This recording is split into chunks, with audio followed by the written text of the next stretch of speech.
Señor Tomate dibuja un corazón en este programa 126 de Maldición Eterna por FM Universidad, la radio de la Universidad Nacional de La Plata.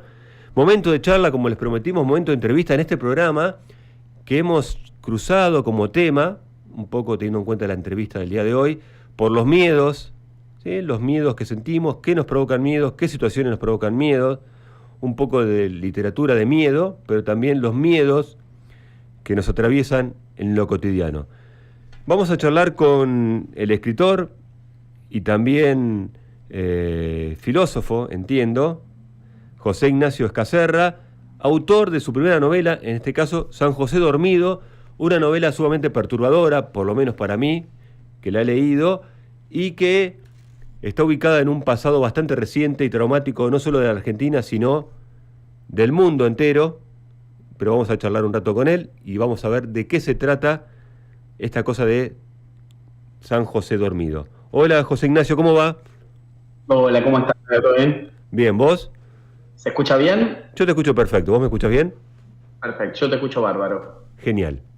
Bueno, San José Dormido, yo cuando la leí, la novela, ganadora del premio Futurock Novela 2024, lo primero que me provocó, a medida que iba recorriendo las páginas, fue cierta perturbación y cierta aparición de un miedo que no sabía por qué bien, digamos, porque no había, por lo menos de las primeras páginas, nada que me llevara a sentirlo, pero sin embargo había algo de toda la situación y de lo que se iba narrando que me despertaba cierto miedo, ¿no? O me perturbaba. Y bueno, después empecé, y obviamente uno empieza a analizar y a conectar cabos, y bueno, está situada temporalmente en un momento no muy lejano que nos tocó vivir y que nos generó cierta angustia y cierto trauma, como fue la pandemia de COVID, ¿no? Sí, digo, ahí ya tenés material para tirar al techo, para generar miedo. Igual no es una novela de miedo, pero sí, apela a terrores que todos tuvimos, digamos. Uh-huh. Vieron que por ahí se podría dividir a la gente entre aquel que no salía porque le decían que no había que salir y aquel que no salía porque estaba cagado en las patas. Sí. Yo soy de ese segundo grupo, a mí no me interesaba tanto cuál era la restricción, yo no quería salir porque tenía mucho miedo de que me pasara algo a mí o a mi familia. Claro, exacto, por eso digo, esta situación, la novela no es una novela de miedo, digo, pero bueno, hay como todo un escenario, y no solo el temporal, que es la pandemia, lo que decís vos, ¿no? Sino, bueno, ese convento, ¿no? Después apariciones inquietantes, una niña que se cruza de la nada y qué hace ahí en el medio, ¿no? De esa población adulta, bueno, y bueno, después tiene momentos, obviamente, muchos momentos, donde aparece el humor, muchos momentos, entonces hay un equilibrio, digo, vuelvo a repetir, no es una novela para los oyentes, no es una novela de miedo, pero bueno, hay un poco de ese escenario de inestabilidad, favorece también el desarrollo de la novela, ¿no? Y me atrevería a decir, no es una novela de miedo y no es una novela de pandemia tampoco. No. Eso por ahí es lo que me sale decir inmediatamente. La pandemia es la excusa para construir la situación que es la premisa, que es básicamente una pareja de varones gays que tiene que hacer cuarentena en un convento de monjas. Esto lo hemos bloqueado todos, así que lo recuerdo, cuando durante el COVID vos te tenías que desplazar de un lugar a otro del país. En este caso, la pareja se desplaza de Buenos Aires a este pueblo rural en el interior de Córdoba, porque los padres de uno de ellos son de ahí y están enfermos de COVID, y ellos se desplazan, y entonces cuando vos ingresabas a una nueva comunidad, como para chequear que no trajeras nada de afuera, te encerraban 15 días. Y a ellos dos les toca en suerte que los encierren en el convento de las hermanas de San José de Pinerolo.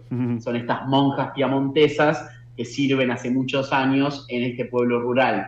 Y casualmente es donde este convento con estas monjas es donde Javier, la pareja del protagonista, hizo el jardín de infantes. Casualmente no, porque en realidad jardín de infantes en ese pueblo hay uno solo, que es un pueblo muy pequeño. Es un pueblo muy, muy pequeño, entonces medio que todo el mundo se conoce. Entonces Javier tiene esta vuelta a su pasado, ¿no? Volver a donde hizo el jardín de infantes, donde convivir con las monjas, y al protagonista, a Lucas, tanto no le gusta estar encerrado en el convento de las monjas. Sí. Y ahí vienen los miedos también. Otro aspecto interesante que rápidamente uno recuerda es lo que decimos, hay un bloqueo que tiene que ver con este desplazamiento y el tiempo que uno debía permanecer aislado, ¿no? Sí. El aislamiento, que tiene que ver con los capítulos de la novela, ¿no? Sí, uno por cada día. Sí, la novela está dividida en días. Día 1, día 2, día 3, día 4, y así vamos viviendo este aislamiento forzado de dos varones gays con monjas rurales, y los ánimos se van caldeando, el espíritu se va pisoteando, la paciencia se va acabando de parte de ambos lados, digamos. Sí, claro está. Y aparte lo que en un momento parece anecdótico o del primer tramo de la convivencia, después, bueno, ya no deja de ser tan gracioso, ¿no? O simpático. Sí, sí. Hay una especie de... A mí me gusta, no sé si lo logré, a mí me gusta pensar, o al menos lo intenté, que hay una especie de golpe frío-calor. Sí. Porque hay mucha dulzura, las monjitas, Javier volviendo al pueblo, hay mucha dulzura por ese lado, hay mucho humor, hay mucho cariño entre ellos dos, y a medida que el texto va avanzando, esa progresión va estrellándose cada vez más fuerte contra una realidad, que es que están encerrados, que es que hay viejas asperezas que están volviendo, la muerte acampa afuera a sus anchas y hace lo que quiere, y entonces ese telón de fondo se va haciendo cada vez menos telón de fondo y va apareciendo cada vez más adentro de la habitación donde ellos están encerrados. Es un poco la idea o la intención, o lo que yo intenté hacer. De ahí a que lo haya logrado, ya es otro cantar. Y tiene la novela, como decía, un buen manejo del humor, ¿no? A partir de situaciones tiene también, vuelvo a repetir, no es una novela de miedo, no es una novela de humor, pero hay muchas situaciones y están muy bien trabajados, José, los diálogos, ¿no? Es una novela que tiene mucho diálogo y uno no se despega, son diálogos que uno cree, digamos. Cuando hablamos de lo verosímil muchas veces, de las situaciones que se plantean, bueno, el diálogo terminan de redondear y de convencernos que eso está sucediendo en ese pueblo y en ese convento, ¿no? Me tranquiliza mucho que lo digas. Le puse mucho laburo a los diálogos, ¿no? Que el protagonista porteño no puede hablar igual que el novio que es cordobés, y el novio que es cordobés y se fue del pueblo hace muchos años tampoco habla igual que estas monjas. Las monjas, algunas hablan un poco de piamontés en el medio. Sí. Entonces está todo, la verdad que intenté que cada personaje tuviera su voz, y que las líneas sean creíbles. Eso fue para mí fundamental a la hora de escribir diálogo. Y en ese sentido, bueno, es bastante, intenté un realismo ahí, ¿no? Como diálogos cotidianos que esta gente realmente puede tener. ¿Cuánto, bueno, también están, entiendo por lo que leí, muy bien, o por lo menos me pareció, muy bien manejado todo el tema que tiene que ver con cuestionamientos interiores, digo, preguntas interiores o situaciones que atraviesan los personajes que les generan a ellos ciertos momentos de reflexión, entiendo, y pienso que también ahí tiene que ver mucho tu formación, me parece, ¿no? Porque bueno, en la construcción de un montón de situaciones y de sentires de los personajes, me parece que está atravesado por lo que entiendo, que nos pasó a todos los que pasamos por la facultad, en mi caso de letras, se vincula con la filosofía, ¿no? Bueno, sí, hay bastante porque en algún punto la novela aborda el problema de estas fatalidades que nos crían, de las cuales es un poco imposible escapar. Como no lo hemos dicho aún, pero el protagonista la está pasando mal en el convento porque él tuvo una formación católica sumamente rigurosa. Y ahí sí hay escenas de terror, digamos, en la infancia del protagonista, con estos padres, con estos crucifijos en la casa, ¿no? Como no llega a ser Carrie, pero tiene como... no la tuvo fácil, Lucas, digamos. Y a ese personaje lo metes en un convento de monjas 15 días. Esto que en teoría del guión se dice, ¿no? Como justo que reacciona casi como es casi una reacción química que tiene el protagonista con respecto al entorno, pues justo a esta persona le viene a pasar esto. justo a alguien que teme a viajar, lo suben a un avión, justo a Lucas, que está muy conflictuado con la religión, lo venimos a meter 15 días en un convento de monjas. Pero hubiera sido muy fácil para él si las monjas eran realmente lo que él esperaba que fueran. Claro. Y Lucas, quizás esto filosófico que vos traés, existe porque justamente las monjas no le dan a Lucas lo que le está esperando. Uh-huh.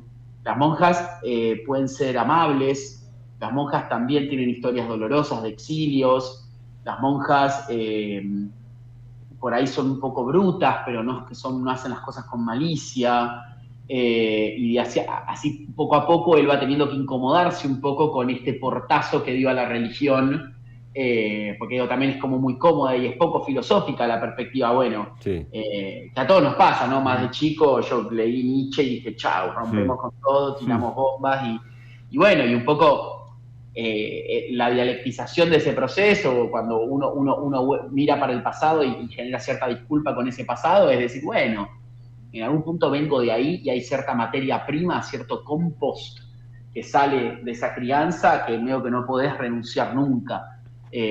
O quizás la libertad es ese tire y afloje, esa pulseada que uno da con esos mandatos familiares y de la crianza. Pero es una pulseada que nunca se termina de ganar del todo.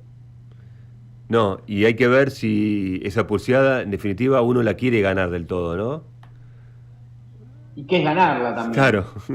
Creo que es un poco el texto en algún punto es, yo creo que es un poquito un vamos a calmarnos con respecto a ese tema, ¿no? Como calmémonos un poco, es posible una cierta reconciliación con el pasado, posible bajar un poco las armas,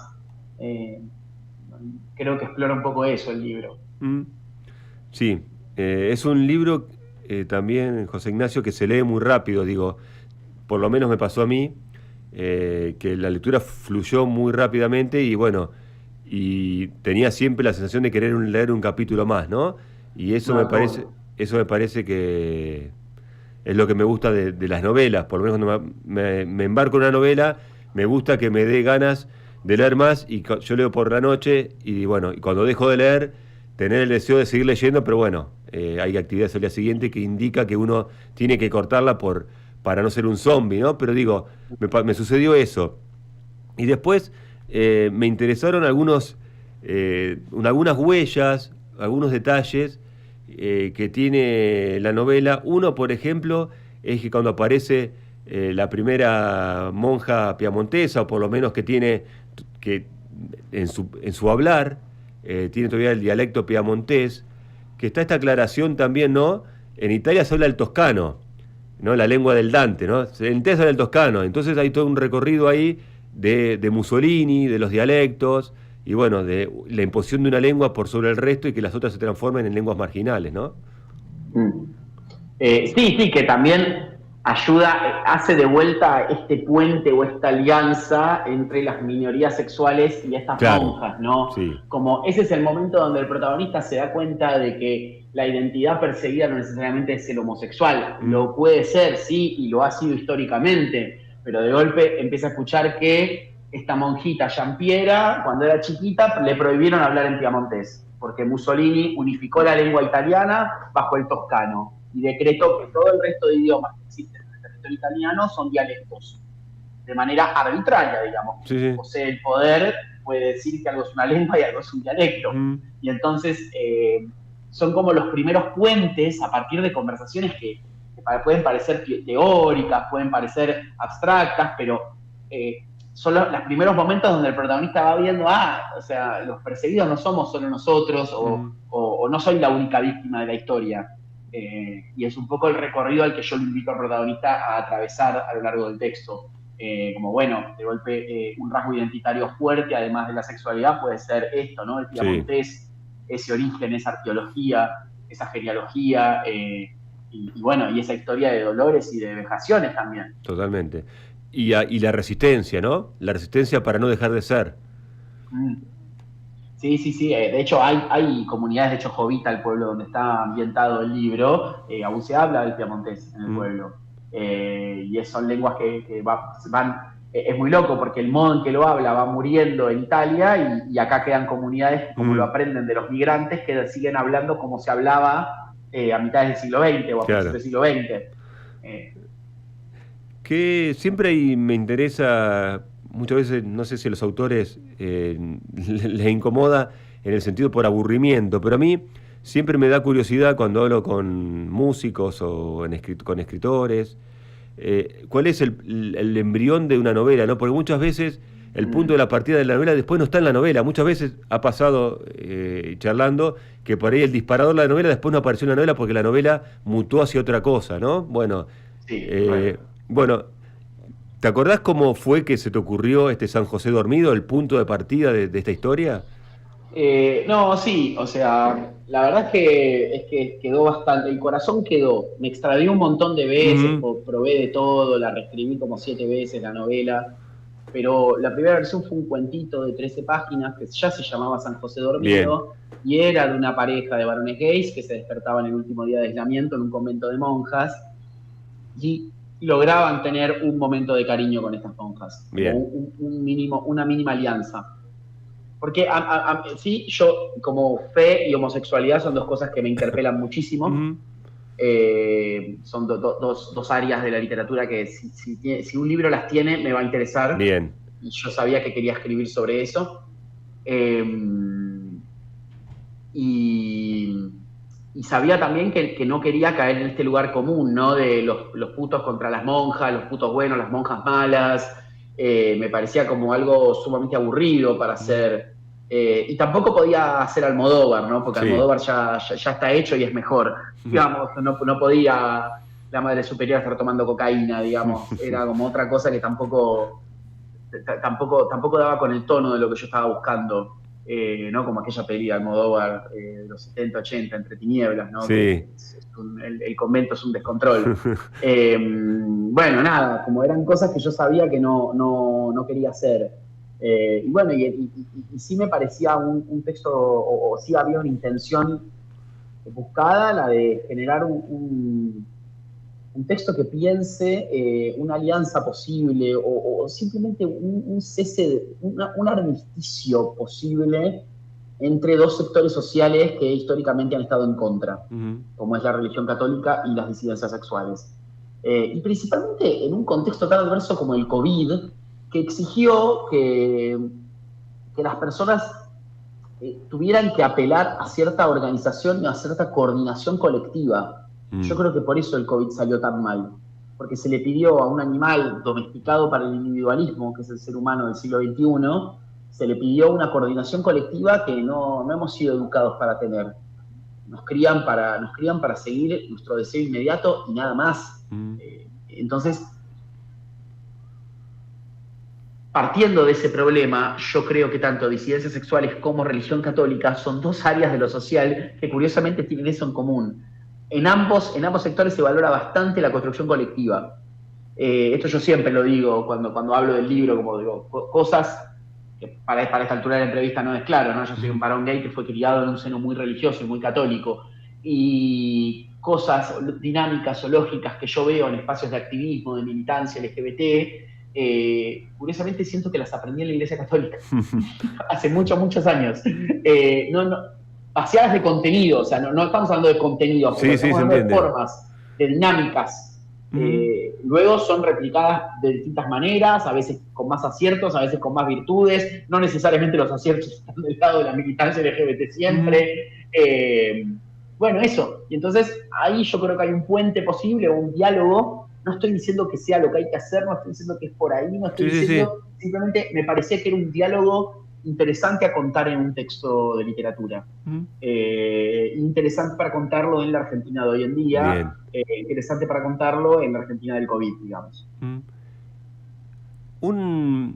Te hago la última pregunta, José Ignacio, ya estamos terminando el programa de Maldición Eterna, a quien escucho este programa, y pensaba, una novela como esta, una novela en general, un texto en general, en un contexto como el que planteás, o el del COVID, o en un contexto como el que nos toca atravesar en la Argentina y en el mundo en general, muchas veces en un montón de lugares, puede servir de alguna manera como resistencia. No digo que sea el fin la resistencia, pero como, no sé si la palabra es bálsamo o resistencia, digo, pero ¿puede tener ese tipo de fin involuntario? Yo creo que en esto la sigo, no lo dije yo, lo dijo Camila Sosa Villada hace no mucho.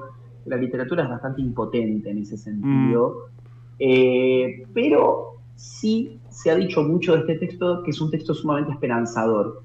Esto yo nunca lo había pensado y el jurado lo dijo en la ceremonia del premio, y yo me lo quedé pensando. Y si yo entré a la literatura como vía de escape, yo leía libros a los 7 años, 6 años porque me aburría en la escuela. La escuela me parecía sumamente aburrida y yo leía las Crónicas de Narnia.